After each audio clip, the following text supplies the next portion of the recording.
Hello, welcome to my channel. I'm Sherry Taylor, independent graduate gemologist, GIA, registered master valuer, and owner and founder of S. Taylor Jewellery Appraisal. Have you ever been curious as to how an appraiser arrives at the final valuation? Well, in this video, we're going to talk about the methodology and the process that is involved with an appraisal. Are you ready to discuss appraisal method? Let's go.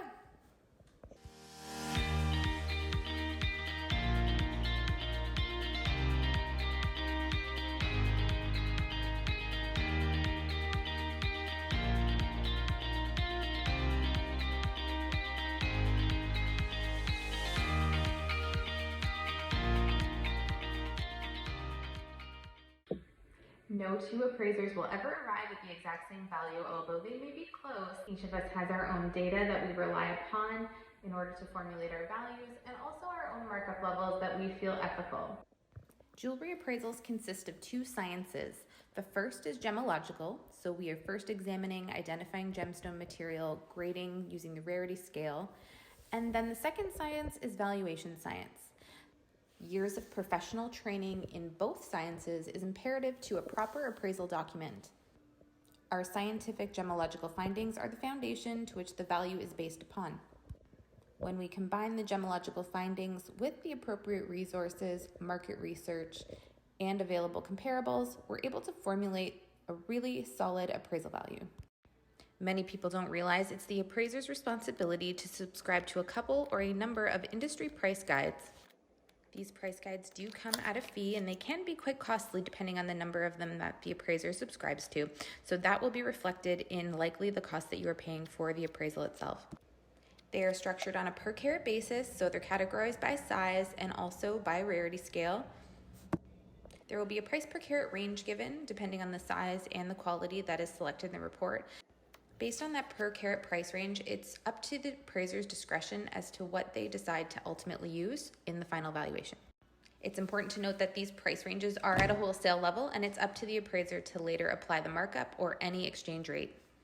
But appraisers shouldn't rely on price lists alone. They should have a professional network of suppliers, different suppliers for different specialties. Many gemstone and diamond suppliers will have online price lists of their current inventory, which are extremely helpful because you can cross-reference the price guides with current inventory that's actually being sold on the market today. Most of the time, these inventory lists are at no additional charge to the appraiser.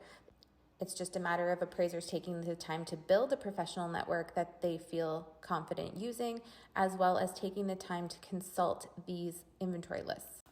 If the appraiser chooses to work with antique or vintage pieces like myself, they're going to want to create a network of reputable antique and vintage jewelry retailers that they can consult when standard price guides aren't applicable, and finding comparables becomes extremely important to the final evaluation.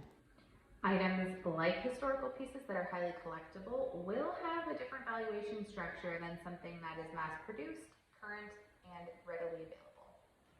Let's take a moment to recap what we've discussed so far. According to gemological findings, jewelry appraisers will consult industry price guides, their professional network of supplier inventory lists, and market comparables in preparation for or alongside the next steps, which include daily metal rates, manufacturing and construction, purpose and function of the appraisal itself, and then the applied appropriate markup level.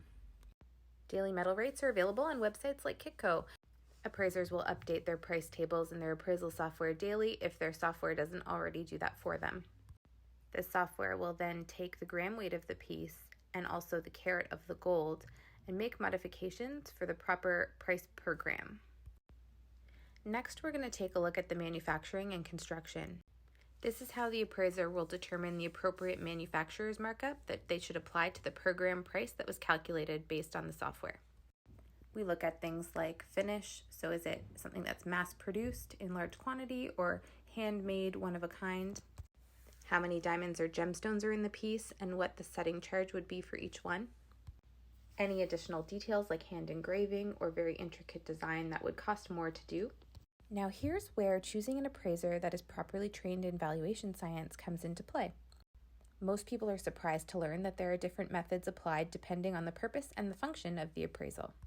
For example, a different valuation structure would be used on an insurance replacement appraisal than it would be a liquidation appraisal or something that perhaps is being done for division of assets. Determining the proper purpose and function for the needs of the client is an extremely important step. If the incorrect value method is used, then the appraisal is essentially irrelevant. This is where markup level will come into play. So there will be a different markup level for a retail replacement value than there would be for example, a fair market valuation. And that markup level is often influenced by the appraiser's individual training. I personally like to use the guideline that the American Gem Society outlined in their certified Gemologist appraiser course. I find it to be the most realistic. It's just what I'm personally most comfortable with, but all appraisers will use their own discretion. As I mentioned in the beginning, no two appraisers are going to ever arrive at the exact same value, and now after seeing the very long process that we go through, you could probably understand as to why. The important thing is that the appraiser has the proper data and the research to back up the value that they arrived at. A reputable appraiser should have a systematic process that they can explain to a legal representative or to an insurance agent that is questioning the valuation. Find an appraiser that you are comfortable with to keep your documents on file. That way, the methodology used will be consistent over the future years. They will also be able to explain any fluctuations in value, what may have caused those values, and break down where the differences are. If you found this video informative, please consider liking and subscribing. Click the notification bell. There's a lot more content on the way.